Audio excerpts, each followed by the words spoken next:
ওই কপাল দিয়া বান্দা আমার কুদরতি কদমে সাজদা দিবে।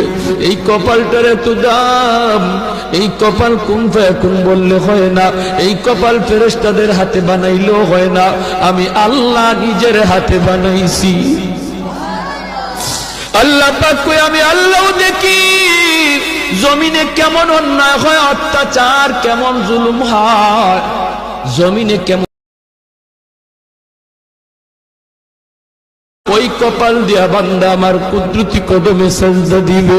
এই কপালটার এত দাম, এই কপাল কুন ফায়াকুন বললে হয় না, এই কপাল ফেরেশতাদের হাতে বানাইলেও হয় না, আমি আল্লাহ নিজের হাতে বানাইছি। আল্লাহ পাক কই আমি আল্লাহ দেখি জমিনে কেমন অন্যায় হয়, অত্যাচার কেমন জুলুম হয়, জমিনে কেমন